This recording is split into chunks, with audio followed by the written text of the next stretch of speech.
이제 두 번째 자유 정의 헌법 수호를 위하여 뭉치자 지키자 3.1절 백두돌 한가정신 개성 백남도민대회 두 번째 연사를 소개해 올리도록 하겠습니다. 예자연 사무총장이시며 다른군 인권연구소 대표이신 김병길 사무총장께서 자유정의 헌법수호라는 제목으로 강연을 해 주시겠습니다.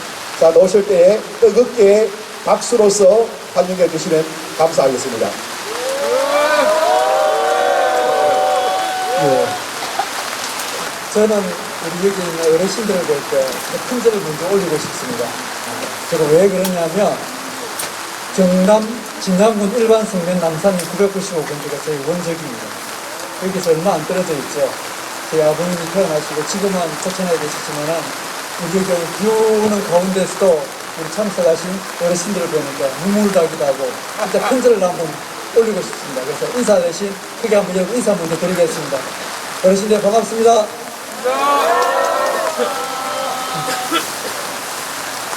저는 좀 짧게 하겠습니다. 앞에 우리 김성진 교수님께서 많이 말씀하셨고 또 좋은 이야기 많이 했기 때문에 비 오는 가운데서 여기 나오신 것만해도 감사하고 이 자리에 참석한 것만해도 우리의 힘이고 연합이라고 생각이 됩니다. 저희 먼저 간단히 예자연을 소개하겠습니다. 예배 회복을 위한 자유시민연대라고 합니다. 이거 언제부터 결성됐느냐? 최근에 저희 예자연이 약자로 예자연이라고 하는데 이게 핫이슈로 뜨고 있습니다. 예자연 치면 온 언론에 지금 뭐라 그러죠? 도배를 하고 있습니다. 왜 그런가 하면 최근에 저희가 헌법소원을 했거든요. 전 헌법재판관 안창호 이분이 직접 나와가지고 이 헌법소원을 냈어요. 저희가 이걸 최근에 책으로 찍어내고 오늘 저희가 10권 정도 가져왔습니다. 오늘 어르신들 분들께 이걸 책을 나눠드리려고 하고 있습니다. 이건 파는 게 아니에요. 뭐 돈으로 따지면 수천만 원 뭐 이렇게 가겠죠. 실제 어떤 내용이 잘못되어 있고 현 정부가 어떻게 법을 어기고 있는지 우리 헌법을 파괴하고 있는지 그 내용이 상세하게 적혀져 있습니다. 여러분 알다시피 우리 단체가 작년 12월 24일 날 크리스마스를 앞두고 교회의 발이라는 이름하에 모든 예배를 중지시켰습니다. 그리고 교회가 지금 혐오의 대상, 감시의 대상이 되었습니다. 이제 자유를 사랑하고 다음 세대를 사랑하는 교회와 우리 자녀들을 지키기 위해서 단체를 구성하고 있습니다. 원래 이제 목사님들 27분이 모여가지고 원래 33명이 이제 고발을 당했는데 27분이 모여서 이건 아니지 않느냐. 이 코로나가 이상하고 고무줄 같고 정치 방역과 그게 문제가 있다. 그래서 이 목사님들이 모여서 우리의 자유를 지키자. 그래서 결정된 제가 예자연이 있는데 지금 현재 약 한 750여 개, 약 800개 교회가 참석하고 있고 개인도 한 100여 명이 참석해서 직접 헌법소원 3번, 행정소송 5번을 해서 이제 정부의 잘못된 것을 하나하나 이렇게 밝히고 있습니다. 분명히 코로나는 온 국민과 더불어서 우리 시대에 분명히 극복해야 될 과제는 분명히 맞습니다. 그런데 이게 잘못된 정책과 잘못된 자료를 가지고 우리 국민의 자유를 제한한다면 이는 문제가 되죠. 이걸 저희 교회에서 먼저 일어나게 된 겁니다. 그동안 국민을 기망하고 왜곡된 통계를 기반으로 강력한 사실이 최근 드러나고 있습니다. 지난 2월 1일 날 한 달 전입니다. 윤태호 방역총괄반장이 이런 이야기를 했습니다. 교회 예배에서 확산 감염 사례는 없었다. 대면 예배 자체가 위험한 것은 아니다. 이렇게 브리핑에서 발표됐습니다. 이게 얼마나 정부의 정책이 주무꾸무식이었고 교회 탄압을 하였는지 여실히 증명되고 있는 겁니다. 교회에서 확진자가 나오지 않았는데도 집합금지, 폐쇄조치, 벌금조치 등을 강제하였습니다. 교회 차원에서도 코로나 확진에 대해서 무조건 사과하는 것은 경계해야 되는 입장입니다. 왜? 국민들이 오해하기 때문입니다. 이제라도 부정확하고 왜곡된 정보를 바로잡아야 할 것입니다. 작년에 감염법 예방법을 4번이나 개정하고 특히 49조에 예를 들어서 교회 폐쇄법이라고 할 때 많은 언론과 사람들이 가짜뉴스라고 했습니다. 그런데 어떻게 했습니까? 실제 교회 폐쇄가 일어났습니다. 교회 예배 드린다고 코로나 감염되지는 않습니다. 왜? 한 방향으로 바라보면서 마스크를 착용하기 때문입니다. 실제 수원 중앙교회에서 코로나 환자가 있었지만은 1000명 이상이 들었지만 한 번도 거기에서 감염되지 않았습니다. 그런데도 지금 우리 대한민국의 방역 정책은 교회를 해모시설로 몰고 이에 따라서 모든 현상이 나타나는 현상입니다. 교회 시설에서 성경 공부하면 단속 대상이 되고 감염 시설이 높은 카페에서 성경 공부하면 단속 대상이 되지 않습니다. 한 건물 시설에서 예배드리면 고발 대상이 되고 공연을 하면 고발되지 않습니다. 심지어 이런 말까지 나왔습니다. 지하철에서 예배드리면 괜찮다고 걸리지 않는다고요. 예배를 드린다고 하면 주민은 우리 이웃 주민들은 신고를 하고 구청에서는 단속이 나옵니다. 직장에서 교회 다닌다고 하면 사퇴를 강요받고 취직도 되지 않습니다. 정부의 이런 고무적 정책에 따라서 형평성 시비가 일어나기도 합니다. 그런데 분명히 제가 한 가지 여기서 밝혀둘 게 있습니다. 정부의 방역 조치가 얼마나 잘못되었는지 실제적인 통계를 가지고 제가 말씀을 드리겠습니다. 올해 1월 11일 날 정부가 발표한 자료를 보면 통계에 흠집이 있습니다. 총 감염된 숫자가 약 7만 3천 명인데요. 그 중에 집단 감염자가 약 33만 3천 명 됩니다. 45.5%, 절반이 안 돼요. 그럼 절반 이상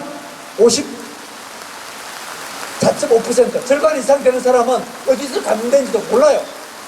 어디서 감염된지 알 수도 없어요. 우리 감염대 정부가 통계를 밝히는 것은 45%의 주민들만 가지고 그걸 가지고 통계를 냅니다. 그런데 이 3만 3천 명 중에서도 종교시설 감염자가 5,791명, 약 17.4%입니다. 전체 감염자의 얼마나? 7.9%밖에 안 됩니다. 100명 중에 8명만이 종교시설에서, 이 종교시설은 천주교, 불교, 기독교 다 포함되어 있습니다. 그러면 교회 시설에서 감염된 사람은 얼마나 되느냐? 더 적습니다. 그 중에 예배드리다가 감염된 사람이 있느냐? 없다는 겁니다. 그런데도 우리 사람들은 교회에서 감염됐다고 인식하고 있습니다. 이게 얼마나 엉터리 정책입니까? 그래서 교회발이라는 오명을 뒤집어 쓰고 있습니다. 우리나라 국민의 절반 가까이가 코로나는 교회 때문에 생겼다고 하고 있고, 심지어 교회에 나가는 사람들도 27%의 사람들이 코로나는 교회에서 감염됐다고 하고 있습니다. 그래서 저희 예자연이 결성되어서 헌법소송도 하고 행정소송도 하고 저 같은 사람이 나서서 이렇게 외치고 있습니다. 그러나 이제 진실을 외치고 공의를 부르짖는 기독교인이기 때문에 우리 사회는 희망이 있다고 봅니다. 102년 전 3.1운동 당시에 기독교인들은 2%밖에 안 됐습니다. 바닷물에 3%의 소금이 있어서 바닷물이 섞지 않는 것처럼 우리 사회는 건전하고 바른 생활을 가진 기독교인이나 여러분들 같은 사람 3%가 있다면 우리 사회는 썩지 않을 것입니다. 여러분, 교회발이 아니라 중국 우한발 코로나입니다. 대만 같은 경우에는 중국에서 들어온 코로나이기 때문에 막았기 때문에 작년에 전 세계에서 유일하게 2%의 경제 성장을 이루었습니다. 이제 저희 예자연에서는 민사소송도 준비하고 있습니다. 정세균 총리가 작년 7월 8일 이렇게 이야기했습니다. 교회 소규모 모임과 행사에서 절반을 차지하고 있다. 그래서 교회 행사를 전부 다 막았습니다. 예배를 막았습니다. 그래서 저희들은 정부 공개를 청구했습니다. 어떻게 해서 교회 안에서 절반 가까이가 감염되느냐? 총리가 답을 못해요. 그래서 이번 주에 다시 한 번 더 우리 총리에게 제가 공개 질의를 할 겁니다.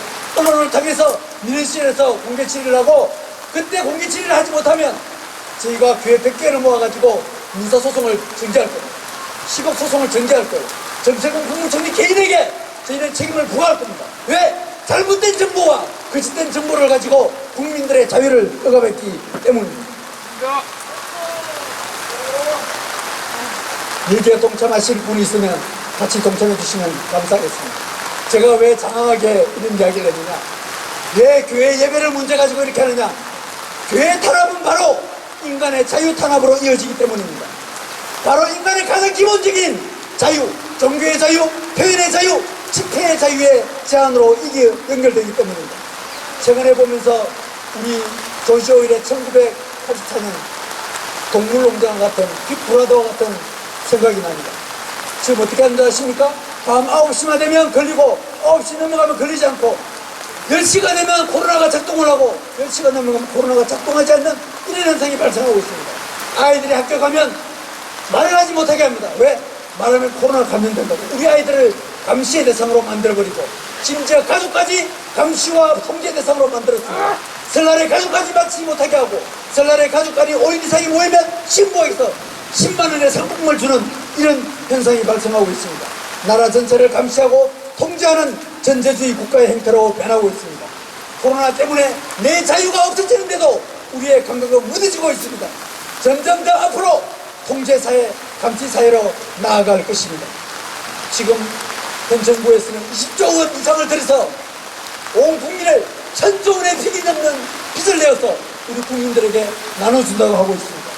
금년 1월자 취업자가 100만 명이 감소하고 실업자가 150만 명이 육박하자 일국제 70만 개의 일자리를 만든다고 합니다. 27만 원짜리 노인 일자리를 만들어서 국민을 쏘기려고 하고 있습니다. 진짜 필요한 30대, 40대, 20대들은 직장이 없어서 울부짖고 집에서 게임에 빠져 있습니다. 재난지원금이 기본소득제로 바뀌고 있습니다. 정부의 잘못된 정책으로 나타난 실업자 현상을 팬데믹과 인공지능 등장이라고 핑계를 대고 있습니다. 주택도 13평에 기본 공동주택으로 하고 있습니다. 이번에 경기도 부천에 같은 경우에 21억을 들어가지고 여러분 우리 일거수일투족을 감시하고 있습니다. 여러분 잘 알 겁니다. 중국의 경기장에 5만 명이 모이는데 그게 한 사람을 잡아낸다고. 우리 일소일투족을 지금 전부 다 감시하려고 하고 있습니다. 여러분 잘 알 겁니다. 그 인공시스템이 바로 파키스탄처럼 되어가고 있다고. 이것이 지금 대한민국의 현실입니다. 인류의 역사상 이렇게 자유를 외치는 우리 대한민국은 거의 없었습니다. 저희가 얼마 전에 기자회견할 때 이런 이야기를 하더라고요. 서양에서는, 유럽에서는 사람들이 종교의 자유를 찾기 위해 그렇게 숭배하고 죽어가면서 지켰는데 대한민국은 너무너무 쉽게 자유가 주어졌기 때문에 그걸 잃어버리는 걸 모른다고 했다고. 우리의 자유가 침해당하고 있는데 모르고 있습니다. 인류의 역사에서 이 종교의 자유를 지키기 위해서 수많은 기독교인들이 죽어갔습니다. 스코틀랜드의 윌거노가 그랬고 영국의 친미도가 그랬고 프랑스의 어느 유근호들이 그랬습니다. 이 자유는 우리 인간에게 가장 소중한 것입니다. 1948년 12월 10일 유엔 인권선언도 바로 이 종교의 자유로부터 시작이 되었습니다. 미국의 수도헌법도 마찬가지입니다. 대한민국 자유, 대한민국의 헌법도 마찬가지입니다. 그런데 이 자유가 지금 억압당하고 있으면서 우리의 표현의 자유, 집회의 자유가 같이 침해당하고 있습니다. 여러분, 우리 예사연에서 추구하는 것은 대면, 비대면 예배, 그게 중요한 게 아닙니다. 비대면 예배를 들을 수 있고 대면 예배를 들을 수 있습니다. 문제는 뭐냐? 정부가 왜 이걸 가지고 우리의 자유를 침해하고 자기들 마음대로 할 수 있다고 생각하는 그 자체가 문제이기 때문입니다. 미국의 대법원에서도 독일의 헌법에서도 다른 것은 다 제한하면서도 이 종교의 자유만큼은 제한할 수 없다라고 이번에 판결이 나왔습니다. 여러분, 대한민국의 자유가 어디까지 침해되고 있는지 아십니까? 얼마 전에 죽은 박원순이가 이렇게 이야기했습니다. 광화문 광장에서 김일성 만세를 외쳐도 표현의 자유가 인정되어야 한다. 그러면서 광화문 행장에서 우리가 외치면 그것은 차벽으로 막고 있습니다. 5.18 민주화 정신을 반대하면 처벌을 받습니다. 유공자들에게 국민의 세금으로 지원하니까 명단을 공개하라면 처벌받는 시대가 되었습니다. 촛불을 들면 민주주의라고 하고 태극기를 들고 탄핵을 반대하면 법으로 금지하겠다고 하고 있습니다. 이게 뭐냐? 이게 선택적 정의입니다. 자기만의 정의입니다. 자기만의 민주주의를 외치고 있습니다. 진보는 괜찮고 보수는 불태워버려야 한다고 하고 있습니다. 좌파가 될 자유는 있어도 애국 우파가 될 자유는 없다고 하고 있습니다. 저는 물론 우파를 완전히 신뢰하는 것은 아닙니다만 대한민국에서 자유는 완전히 인정되어야 합니다. 아까 보니까 포괄적 차별금지법이 있더라고요. 이 포괄적 차별금지법은 뭐냐? 바로 자유를 방해하는 것을 막기 위해서 그 표현의 자유를 우리는 외치고 주장하는 것이 이 포괄적 차별금지법을 막기 위한 조치인 것입니다. 지금의 현 상황은 구한말 나라를 빼앗긴 조선의 멸망과 너무너무 유사합니다. 대한민국 국방대학원이라고 있습니다. 국제정치학을 수습으로 입학해 수습으로 졸업했습니다. 외교에 대해서만큼은 또 왜 공직 생활에 오래 있기 때문에 너무너무 외교 정책에 잘 알고 있습니다. 정말 똑같이 가고 있어요. 세계 초강대국인 미국과의 관계를 형식적으로 멀리하고 있습니다. 2020년 작년 방일 분담 그 문제도 해결하지 못하고 있는데 최근에 한미 최강대국인 한미연합훈련을 하지 말자고 합니다. 심지어 법력, 여건, 그다음 국기와 산수입니다. 제가 이름을 공개하겠습니다. 안민석, 박안주, 이하경, 김남국, 윤미향, 장하우, 김홍글 등 이런 사람들이 지금 북한의 반발을 걱정하며 이번 달에 실시하는 연합훈련을 하지 말 것을 하고 있습니다. 현재 국방부 장관은 한미 군사권 전환을 현 정부 내에 추진하고 있습니다. 북한 문제와 관련하여 한반도 운전을 내세운 문재인 정부는 한반도로 세컨더리 보이콧을 당해도 괜찮다고 하고 있습니다. 대한민국 외교 정책은 혼밥 정책이고 왕따 외교를 대표적으로 보여주고 있습니다. 중국몽만 부르시고 있습니다. 중국몽에 빠져서 사드 추가 배치, 미국 미사일 방어비 참여, 한미일 안보 협력에 대해서는 참가하지 않겠다라고 하고 있습니다. 지난 1일 16일에 우리 대통령은 중국 공산당 창건 100주년 축하까지 하는 실정까지 오고 있습니다. 제가 너무나 서글픈 사실을 전하고자 합니다.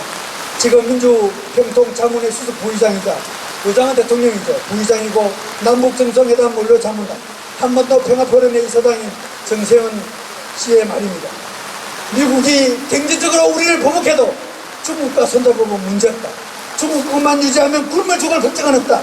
중국과 소련 사이에 왔다 갔다 한 간사한 김일성의 외교를 보고 외교는 그렇게 해야 된다고 주장하고 있습니다. 현 정부를 외교 정책은 지금 조선 말의 외교 정책 너무나 똑같은데 자기들은 잘한다고 혼자서 자화자찬하고 있습니다. 이제 제 연설을 마치고자 합니다. 이승만 대통령이 아까 김성민 교수님께서 이승만 박사의 이야기를 하더라고요. 이승만 대통령이 당시에 민주주의를 외치다가 한성 감옥에 갇혔습니다. 5년 6개월 동안 있으면서 그가 감옥에서 나왔을 책이 있습니다. 바로 뭐냐? 독립정신이라는 겁니다. 그 독립정신이라는 책에 이런 말이 나옵니다. 독재주의, 즉 공산주의는 원래 자유롭게 되기를 원하는 인간 본성을 거역하기 때문에 국민의 지배하려는 사상체이기 때문에 반드시 실패할 것이다. 바로 문재인 정부의 독재 정권은 실패할 것이라고 경고하는 거나 마찬가지입니다. 그가 이렇게 이야기합니다. 자유를 위해서 싸우라 투쟁하라. 세상에 싸우지 않고 자유를 찾는 민족은 없다. 우리의 북극과 혀끝으로 남의 칼날과 탄환에 대적하며 우리의 배척하지 말고 당진하여 남의 학군과 수폭과 싸우자.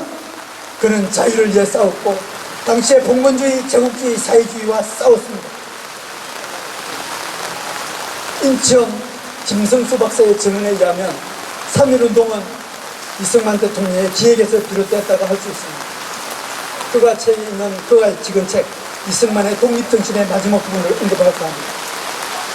목숨을 바칠 각오로 대한민국의 자유와 독립을 나 혼자서라도 지키며 우리 2천 동포 중 1,999만 9,999명이 모두 머리를 숙이고 살해된 후에라도 나 한 사람만이라도 태극기를 받들어 머리를 높이 들고 앞으로 전진하며 한 걸음도 뒤로 물러서지 않을 것을 각자 마음속에 맹세하고 다시 맹세하고 천만 번 명시합시다.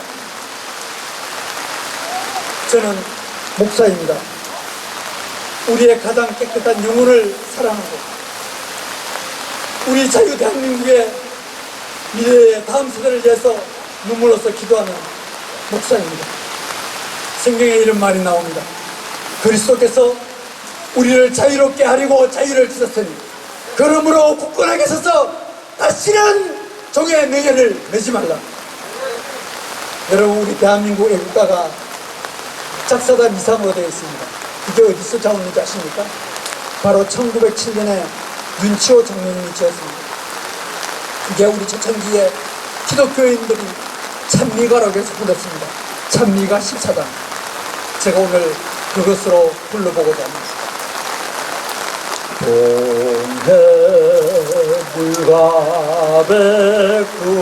동해물가백두산이 마르고 닳도록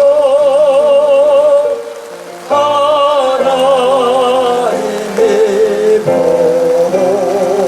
보호하사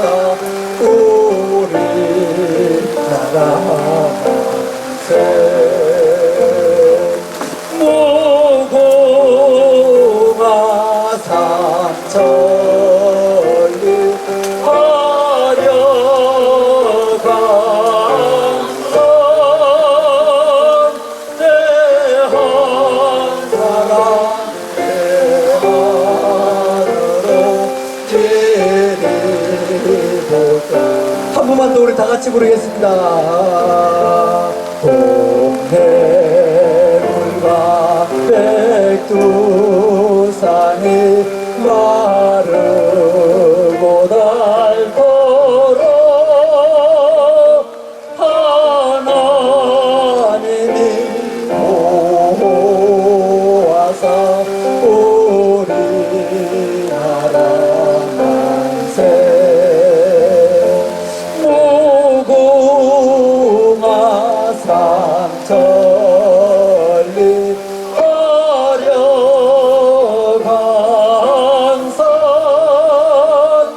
대한사랑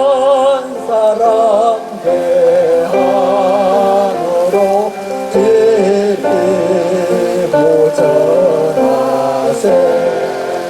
여러분 사랑합니다. 감사합니다.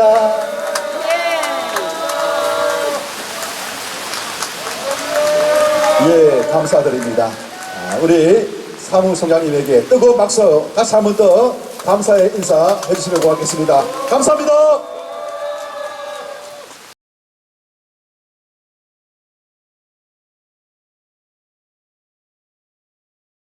자, 이 시간에는 자유 발언 이제 시간을 갖도록 하겠습니다. 이제 국회 부의장으로 이제 국가를 위하여서 부름을 받아 헌신하시다가 이제 오늘 경남 도민들을 맞이하여서 이곳에 오신 우리 이주영 국회 전 부의장님을 앞으로 초청하겠습니다. 박수해 주시기 바랍니다.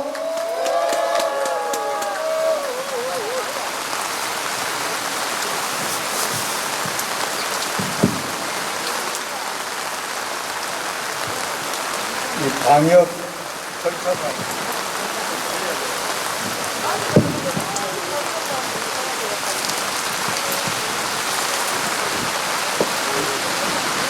예, 반갑습니다. 지금 소개받은 대로 이주영 전 국회의원입니다. 저는 오늘 3.1절 102주년 3.1절을 맞아서 그 3.1 한거 정신을 이 시대에 어떻게 우리가 계승 발전시킬 것인가, 우리 경남 도민대회를 하신다는 말씀을 듣고 저는 말씀을 듣기 위해서 이렇게 함께 했는데, 우리 함께하는 경남시민연합의 김진수 민영생 상임대표님을 비롯한 여러분들께서 그래도 당신도 한 말씀 해라, 이래 이제 권유를 하셔서 제가 오늘 이 자리에 섰습니다. 예, 그래서 이제 비도 많이 오고 하는데 짧게, 아주 짧게 한 3시간만 말씀드릴까 싶은데 예, 많이 웃으시는 거 보니까 괜찮다 하는 그런 뜻인가 보네. 예, 그런데 제가 오늘 이 자리에서 앉아 보니까 우리 경남에는 저 밀양에 표충비라고 있습니다. 예, 옛날 사명대사 임진왜란 때 일본 침략에 항거했던 그런 승병, 그 의병들 기념하기 위해서 비를 만들어 놨는데, 나라가 위기에 처할 때마다, 나라가 어지러울 때마다 눈물을 흘린다고 하는데, 요 며칠 전에 눈물을 흘렸다고 하니까 우리 대한민국이 위기에 처했다, 그걸 알려주고 있는 거 아닙니까? 그런데 오늘 102주년 3.1절 기념을 하는 이 자리에 와서 그래 보니까, 제가 3.1절 기념 행사 매년 다녀봤는데 이처럼 비가 세게 내리는 거 본 적이 없어요. 하늘도 우리 경남 도민대회 3.1절 한거정신 개성하는데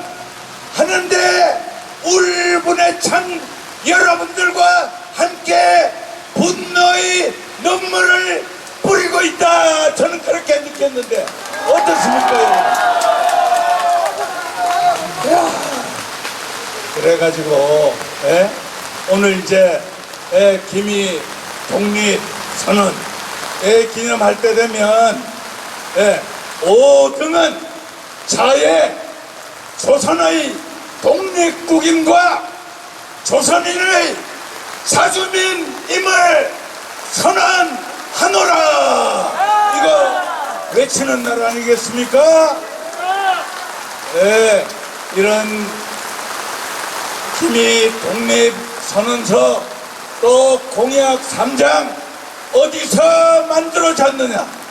우리 경남에서 초안이 다 만들어졌다. 저 사천에 가면 다솔사라고 있는데 거기에 한용운 선생이, 시인 한용운 선생이 거기 머무시면서 그 초안을 다듬으셨다. 이 경남은 나라가 위기에 처할 때 다 들고 일어나서 나라를 지키고 나라를 살려내는데 제일 앞장서 왔다. 임진왜란때 우리 남명 조식 선생의 정치를 이어받은 의병들, 홍위장군 곽재우 비롯해서 이 의병들이 다 이 경남에서 일어났어요. 그리고 6.25 전쟁 때 낙동강 방어선을 지키고 사수할 수 있었던 데는 통영을 비롯해서 저 마산 진동리 전투 귀신 잡는 해병의 신화를 만들었던 우리 대한민국 국군의 목숨 바친 나라 지킨 그런 정신이 있었기 때문에 오늘날의 대한민국이 있는 것이면 또 대한민국의 민주화와 산업화 다 어디에서 일어났느냐? 바로 우리 경남 저 마산 3.15 민주이거와 또 부마 민주항쟁 또 대한민국 산업화 전부 우리 경남에서 시작해가지고 이 번영하는 대한민국을 만드는데 우리 경남 도민 여러분들의 온갖 땀과 피와 눈물이 있었기 때문에 가능했다. 오늘 경남 도민 대회는 그런 경남의 역사를 우리가 되돌려보면서 우리의 자세와 각오를 다져야 하는 대회다. 저는 그렇게 생각합니다. 요새 정말 가관입니다. 아까 우리 몇몇 분 김성진 교수님하고 말씀이 되셨지만 저는 말이에요, 법관 출신입니다. 그런데 대한민국 민주주의를 지키는 3대 원칙이 있는데 그 중에 권력 분립 원칙, 사법부는 다른 행정부 입법부를 견제하기 위해서 있는 것입니다. 그런데 거짓말의 명수라고 아까 명명했던 김명수 사법부의 수장이라는 자가 자기 구성원을 정치의 제물로 갖다 바쳐서 자기 입지를, 자기 자리를 보존하기 위해서 자기에 있는 판사를 제물로 갖다 바친 자인데 이런 자가 뻔뻔스럽게 아직도 자리를 지키고 있으니 우리는 어떻게 해야 됩니까, 여러분? 당장 물러나게, 당장 쫓아내야 되지 않겠습니까, 여러분? 그런 거 다짐하자고 우리가 이 자리에 오늘 모여서 3.1 한거정신 우리가 되새기고 있는 것이라 저는 그렇게 생각합니다. 그제 대통령이 장관 4명을 거느리고 또 집권 여당의 당대표, 원내대표 주르륵 딱 거느리고 저 가덕도에 와서 법도 아직 통과되지도 않았는데 당신들 말이야, 엊그제 보고서 낸 국토부 공무원들 보고서 있잖아요. 그거는 가덕도 공항 절대 안 된다고 보고서 낸 거예요. 그 공무원들은 그거 안 되면 직무유기로 나중에 목 잘리고 가서 감옥 생활 해야 돼요. 아이, 그러니까, 그 보고서 낸데 너희들 그따위 식으로 하면 안 돼. 가덕도 신공항 반드시 하겠다는 그런 결의를 가져라. 이 공무원들 너희 썩어 빠진 정신 가지고 안 된다. 이런 식으로 공무원들을 협박한 그 현장에 그게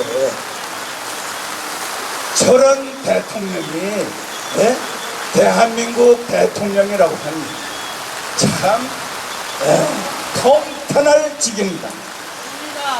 엊그제 감사원장이 참 옳은 말씀 하셨어요.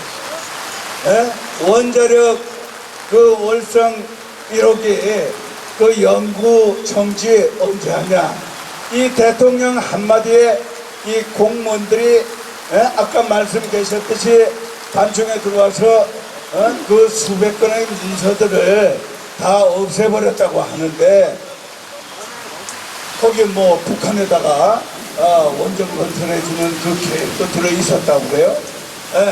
그런데 그런 짓들을 하는 걸 보면서 이런 걸 가지고 대한민국 새로 출범한 고위공직자 범죄수사처 1호 사건으로 이런 대통령 수사에 나서야 된다. 이런 촉구를 하기 위한 대회가 오늘 우리 경남 도민대회다. 이것이 대한민국을 지키고 살려내는 첫걸음이 될 수 있다. 저는 그렇게 생각합니다. 네, 맞죠. 1호 사건 살아있는 권력 잘 수사하라. 어디 압력받지 말고 독립적으로 정치적으로 중립해서 수사해라. 이게 검찰 개혁이거든. 그러면 대통령의 딸 사위에 대한 여러 가지 의혹들이 있잖아요.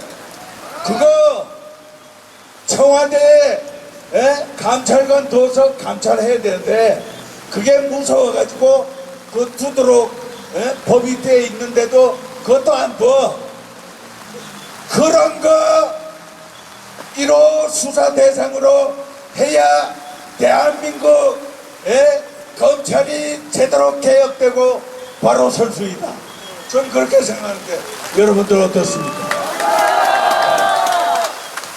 그래 돼야 돼요. 그 감사원장 하신 말씀 옳은 말씀이에요.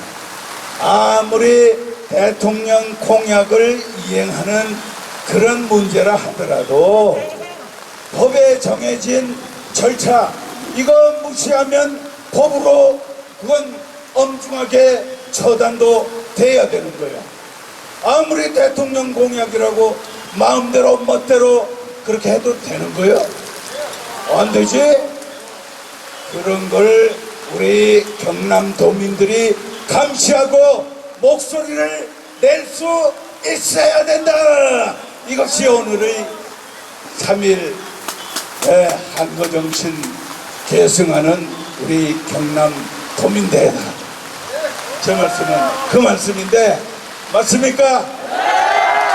아, 정말 여러분들 정말 저는 경의를 표하고 있습니다.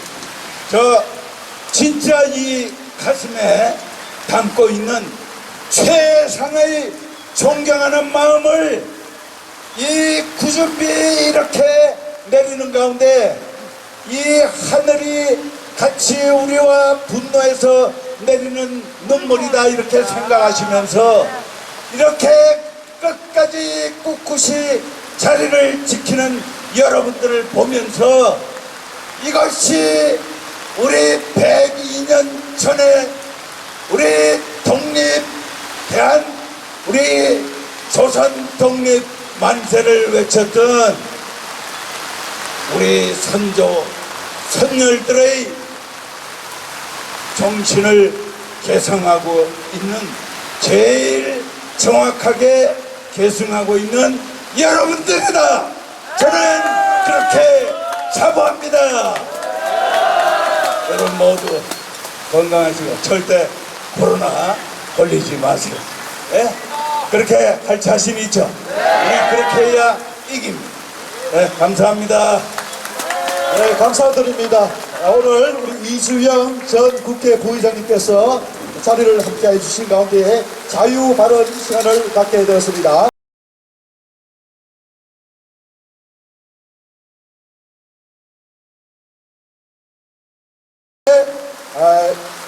네 번째 강연의 시간을 갖도록 하겠습니다.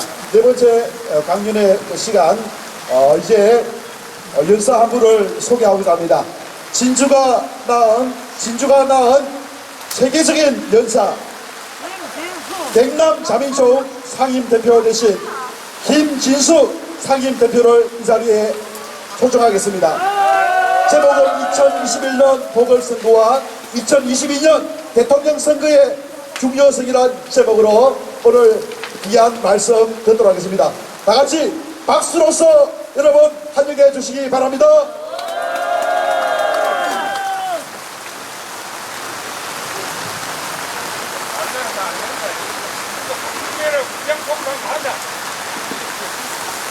여러분 참으로 감사합니다. 오늘 이 우중에도 불구하시고 시종일관 이렇게 깊은 관심을 가지고 자리를 지켜주신 여러분께 충심으로 감사의 말씀을 드립니다. 그리고 일정 바쁘신데도 불구하시고 오늘 이 자리에 와서 연설을 해주신 이주영 전 국회 부의장님께 여러분 뜨거운 박수를 한번 보내주십시오.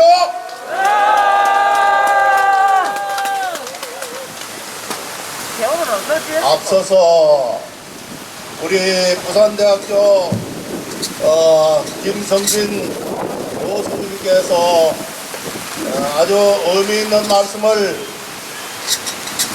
많이 하셨습니다. 그리고 김영길 사무총장님께서 아주 좋은 말씀을 많이 해주셨습니다. 여러분께서 이 세 분이 말씀하신 것을 마음속 깊이 되새겨서 돌아가시면은 주변에 계시는 많은 분들에게 알려주십시오. 그리고 제가 지금부터 말씀드리는 것을 여러분께서 휴대폰으로 녹음을 해도 되고 또 동영상 촬영을 해서 오늘 이 자리에 참석하지 못하신 분들에게 여러분 오늘 가니까 김진수라는 사람이 이런 얘기를 하더라 하고 알려주는 것도 오늘의 이 행사가 더 파급 효과가 크다고 할 수가 있습니다. 오늘부터 다음 달 되면은 보궐선거가 있습니다. 그리고 1년이 지나면은 이 나라 대통령을 새로 뽑는 대선이 있습니다. 내년 3월이면 이제 딱 한 달, 1년 남았습니다. 그리고 보궐선거도 약 한 달 남았죠.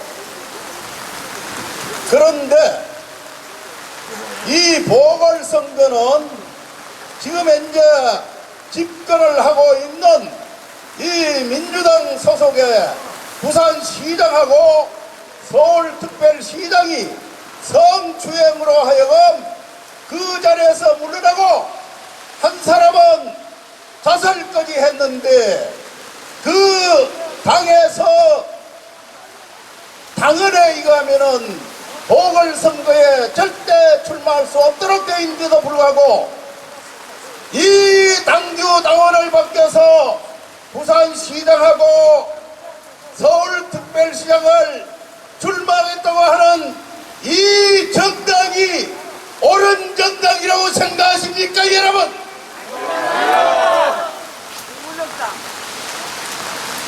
이렇게 뻔뻔스러운 정당이라 이 말입니다. 뻔뻔스러운 정권이라 이 말입니다. 그런데 우리가 똑바로 정신을 차려야 될 일이 있습니다.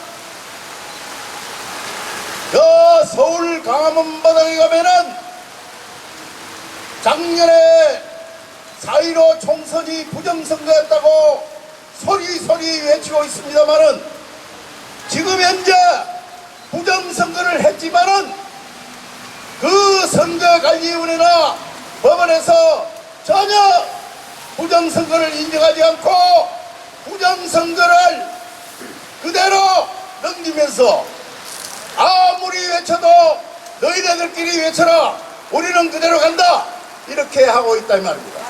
이렇게 뻔뻔스러운 정권이 지금 현재 도사리고 있는데 내년에 대통령 선거에서 우리가 패배를 하면은 오늘과 같은 이런 대회도 할 수가 없고 한 번도 경험해보지 못한 세상에 온다고 하는 게 바로 눈앞에 온다 이 말입니다. 한 번도 경험해보지 못한 나라가 세상이 무엇이겠습니까? 우리는 자유민주주의 시장경제체제의 헌법이기 때문에 우리는 모든 것을 다 경험했습니다. 그러나 딱 한 가지 경험하지 못한 게 있습니다. 그게 바로 공산사회주의 계획경제 독재라 이 말입니다, 여러분.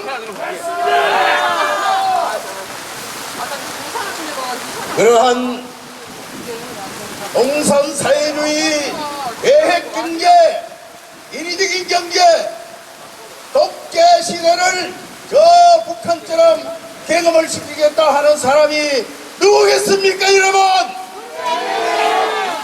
잘 알고 계시네요. 참으로 잘 알고 계십니다.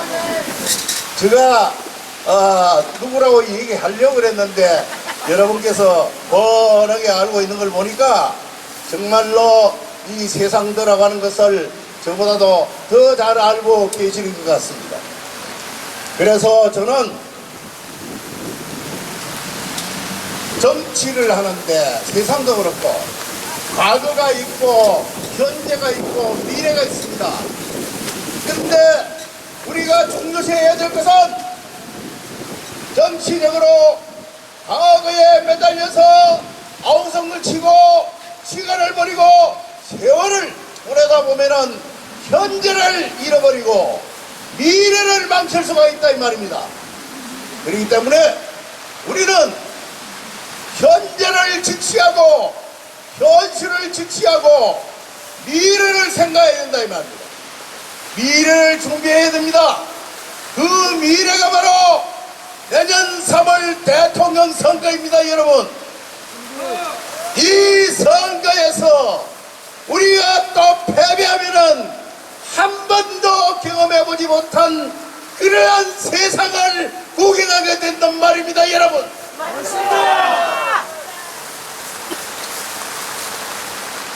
여러분, 부산이 위태롭습니다. 부산의 보궐선거가 우리가 무조건 이길 것이라고 보수우파가 무조건 이길 것처럼 분위기가 무르익겠습니다만은 지금 현재 조금 전에 우리 이주영 전 국회 부의장께서 말씀했습니다만은 저 가덕도 신공항을 건설할 것이라고 국회에 입법을 하고 있습니다. 여러분, 저 김해공항 한다고 밀양, 가덕도 이 세 군데를 두고 그동안에 대통령 선거할 때 얼마나 많이 써먹었습니까? 지나고 나면 전부 다 거짓말이 있습니다. 그런데 이번에는 쏘기고 하다가 안 되니까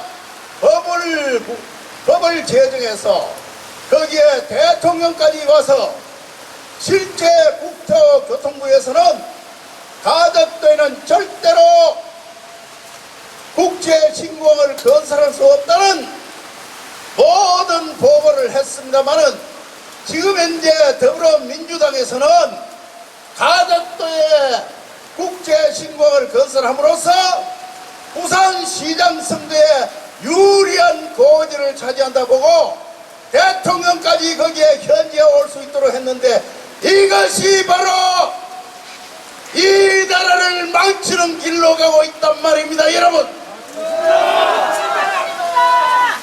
나는 평상시에 누누이 얘기했습니다.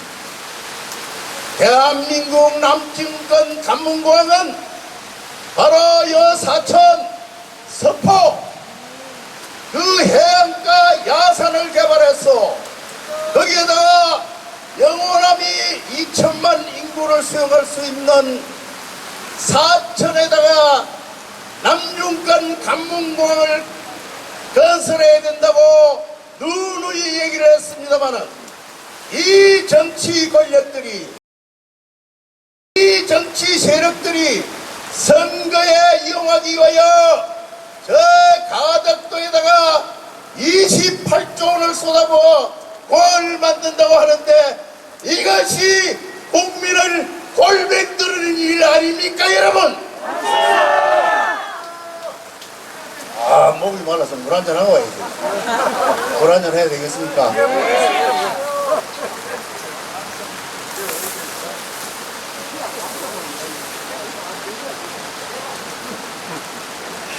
그래서 내년 지금 서울 시장 뽑는데 우리 보수 우파 국민의힘당 하는 거 보면은 아무래도 또 서울시장 저 사람들에게 빼앗길 것 같아요. 서울만 빼앗기는 게 아니라 부산시장도 자칫잘못은 빼앗긴다 이 말이에요. 이게 큰일 났습니다. 서울시장, 부산시장 빼앗기면은 내년 대통령 선거도 어렵습니다. 그런데 여러분 한번 생각해 보십시오. 작년 4.15 총선 때에 대한민국 국회 의석이 190석 대 110석으로 갈라졌습니다. 보수 우파는 110석이고 진보 좌파, 저 종북 좌파는 190석이라 이 말입니다. 그리고 더불어민주당은 180석, 국민의힘당은 103석, 이 77석이라는 의석 차이가 남으로 해서 지금 현재는 입법 독재, 국회 독재가 실시되고 있는 것입니다, 여러분.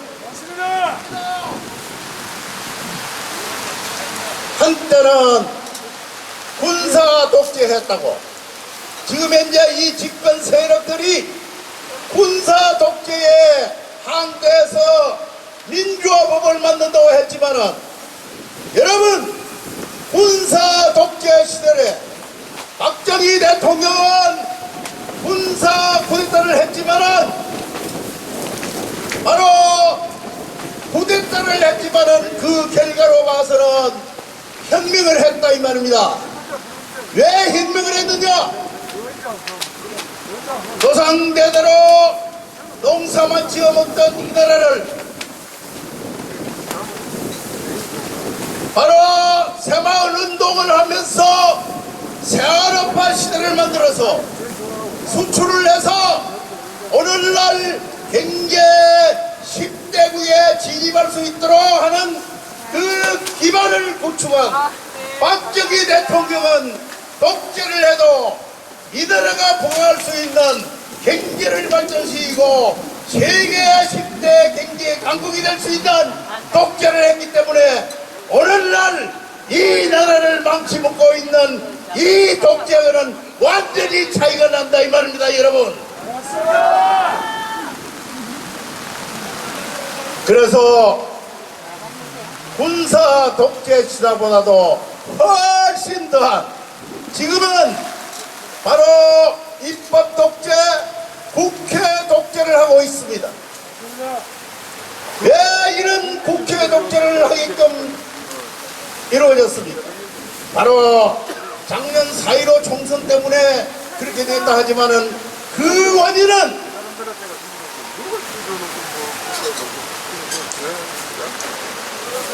2018년 6월 12일 바로 트럼프와 그 북한의 독재자 김정은이가 싱가포르 회담을 하게 됐습니다.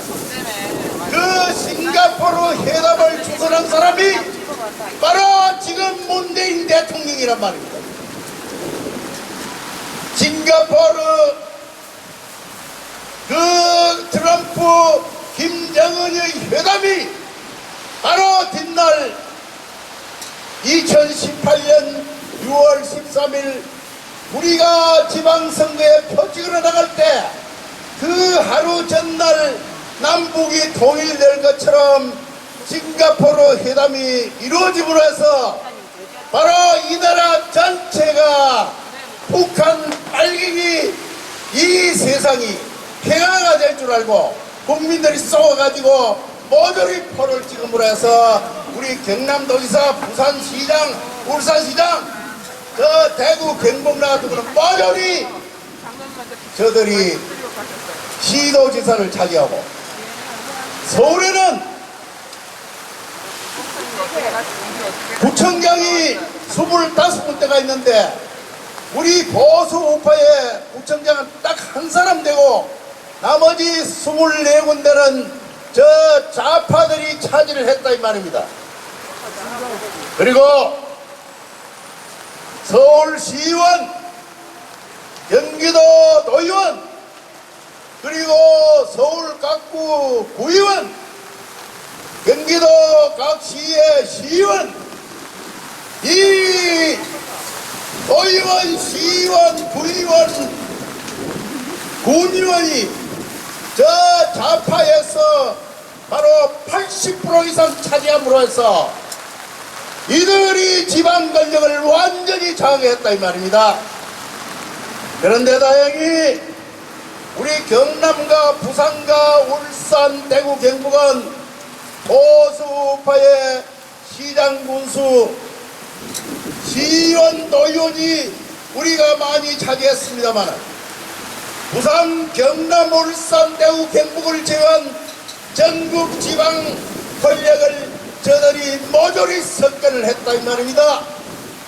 그래서 이런 말씀을 여러분께 드리는 것은 선거는 선거관리위원회에서 관리를 하지만은 실질적으로 선거를 하는 것은 우리 진주 같으면은 읍면동 공무원들이 하는 것입니다.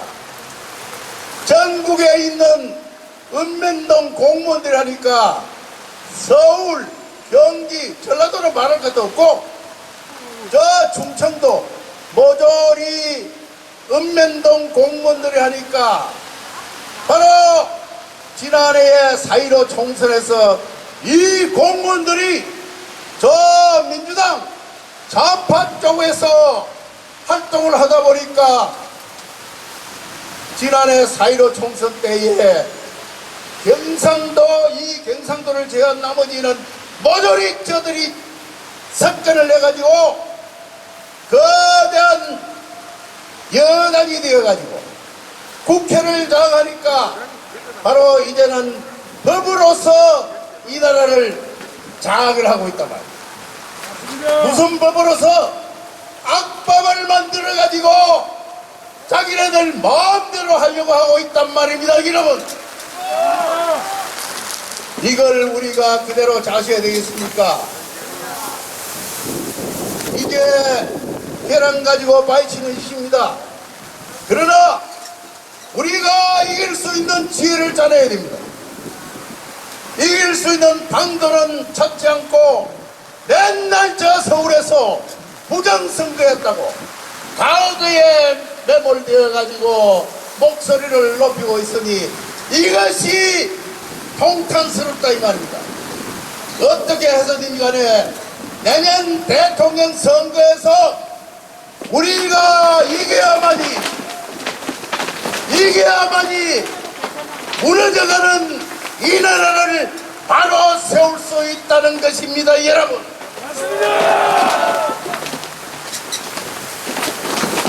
여러분,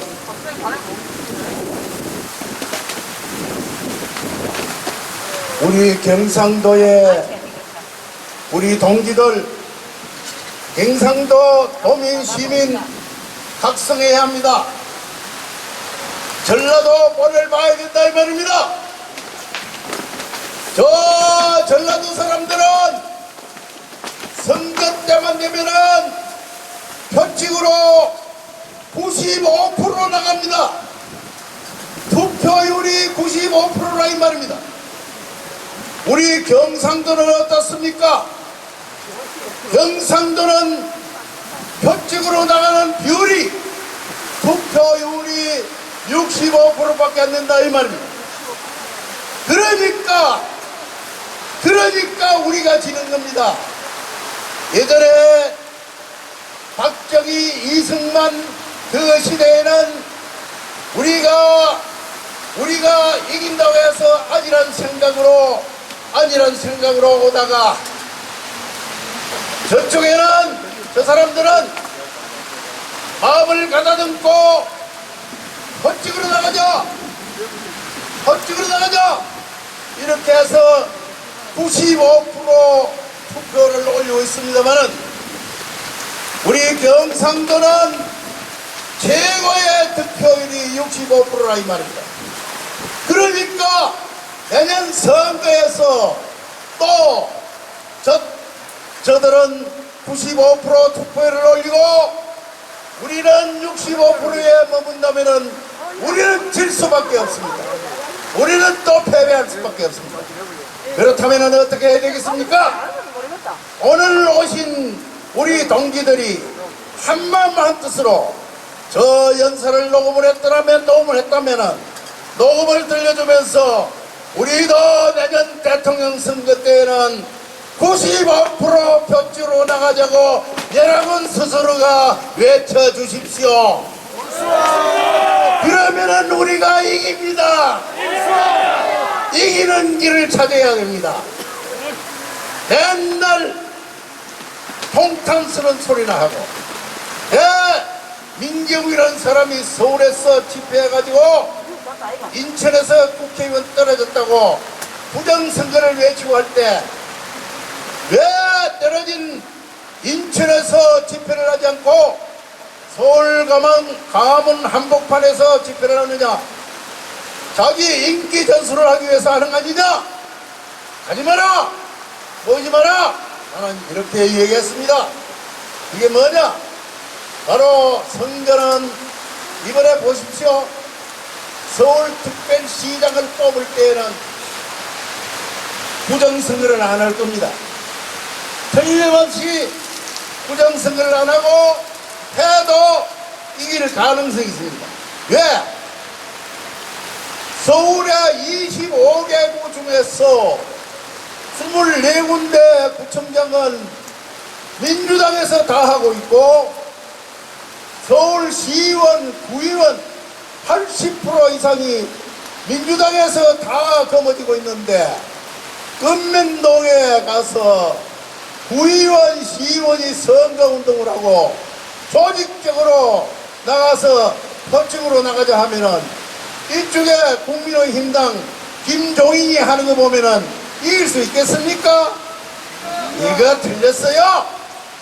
김종인이 지난해 4.15 총선 때에 선거대책위원장인가 뭔가 해가지고 선거에 패배를 했으면은 꿀은 줄 알고 그만 저 뒷골방에 처박혀야지 무슨 놈의 비상대책위원장이냐 이 말입니다. 지금 하는 거 보면은 이게 제1야당이라 할 수 있습니까 여러분? 바로 민주당의 이중대란 말이 많이 나오고 있다 이 말입니다. 그래서 우리는 자유민주 보수우파 시민사회단체 모든 세력이 하나로 똘똘 뭉쳐서 내년 대통령 선거에 대비하고 우리 경상도도 95%의 투표율을 올려서 내년만큼은 빼앗긴지라도 봄이 오는 것처럼 우리가 정권을 다시 찾아야 하는 것입니다 여러분. 맞습니다!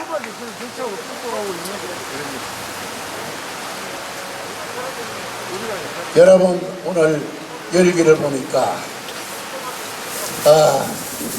참으로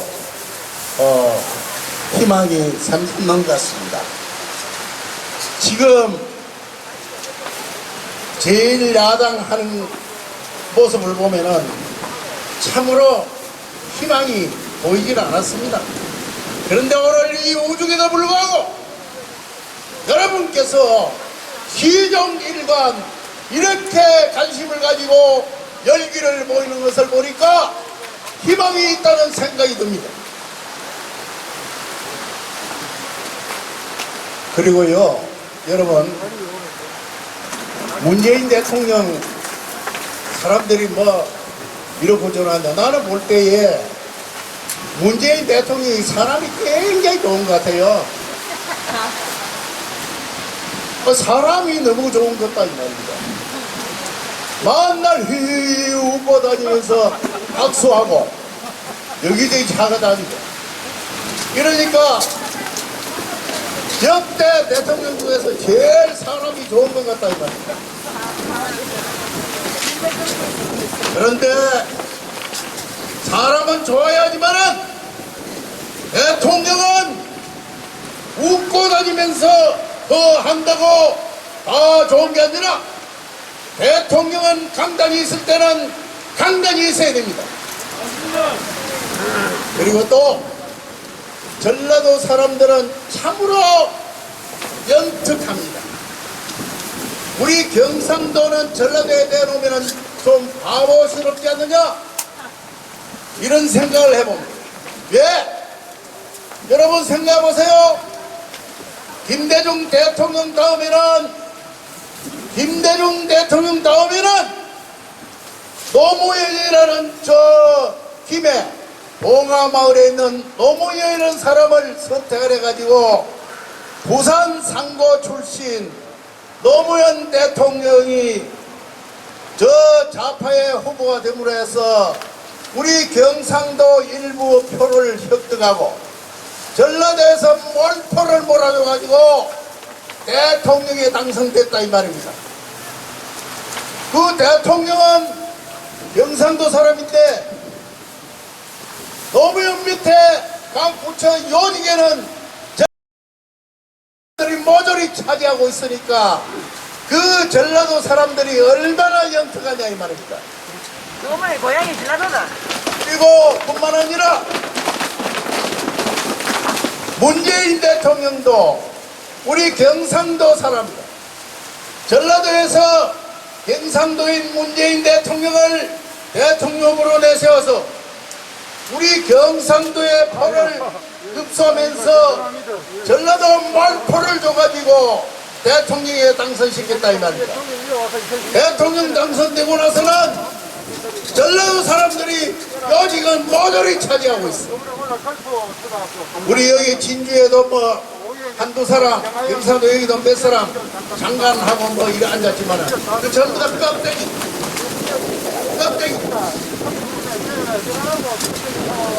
실질적인 실세는 전부 다 전라도에서 차지하고 있습니다. 그런 거로 해서 이번에도 내년 선거에도 이 재하명이라는 저 경북 출신이 저 민주당 쪽에서 여론이 1등으로 달리고 있다 이 말이야. 그게 뭐냐? 노무현식, 문재인식, 경상도 표를 흡수하면서 전라도포만 몰표로 몰아주면 된다는 식으로 그러한 식으로 전법을 구사하고 있는데 이번에도 우리 경상도에서 거기에 쏘가나와 넘어가야 되겠습니까 여러분? 안 됩니다. 정신 똑바로 차리고 지금부터 우리는 해야 합니다. 바로 여기 앉아있는 민영상 목사님은 매주 카프레이드를 하고 있습니다. 오늘 이 행사의 모든 주도를 하고 있습니다.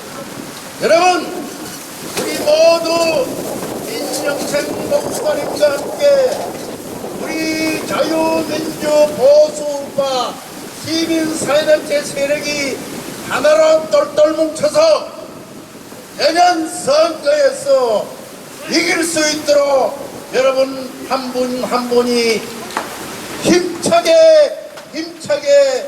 역할을 해주시기를 당부드리면서 저의 연설을 마치고자 합니다. 여러분 감사합니다. 건강하십시오.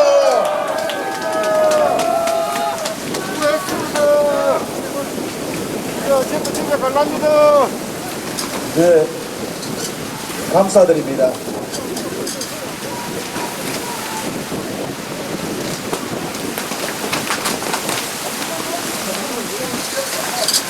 백두돌 3.1절 한거정신 대성을 위한 경남도민대회 뭉치자 지키자 자유와 정의 그리고 헌법 수호 이와 같은 주제로 이제 제2부 순서를 이제 마감하게 되었습니다. 이 시간 잠깐 여러분들에게 당부의 말씀을 드리겠습니다. 첫 번째 2부 순서가 마쳐진 이후에 제15차 진주 카프레이드가 제3부 순서로 진행되게 될 것입니다. 그리고 두 번째로 진주 자유민주연합 집회와 카프레이드가 3월 셋째 주 토요일 오후 1시에 이 시청 광장에서 있게 되어질 것입니다. 참석을 희망하시는 분들은 팜플렛에 있는 전화번호, 전단지에 있는 전화번호를 통하여서 문자로 주시면 필요한 물품들을 준비하도록 하겠습니다. 이제 시간이 많이 간 가운데에 자 이제 마지막 순서 구호제창가 만세 삼창 그리고 주제가를 함께 부르며 2부 순서를 마감하고자 합니다. 자, 구호 준비할 때 여러분 주먹을 불끈 쥐고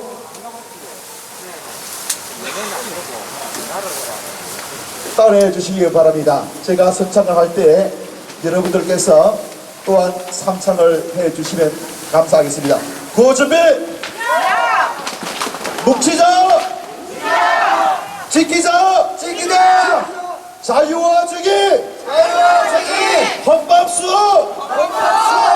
자유 대한민국 만세! 자유 대한민국이여 영원하라! 자유 대한민국이여 영원하라!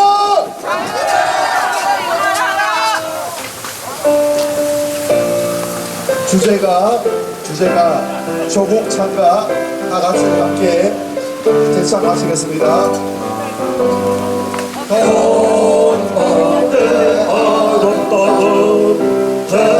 대한민국 땅의 소금 반반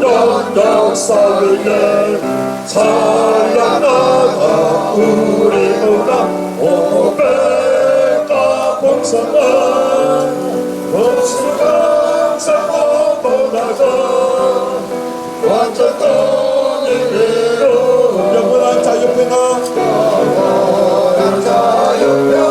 태극기 휘날리며 벅차게 노래 불러 자유되었 나의 조국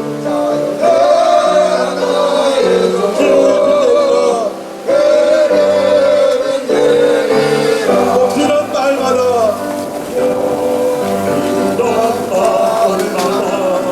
거기서 노래하고 본장에서 광산에서 생선 경쟁도 보면서 제건 구원 노래소리 늠름하게 나가는 새세기의 젊은 세대 태극기 휘날리며 벅차게 노래 불러 자유되었 나의 조국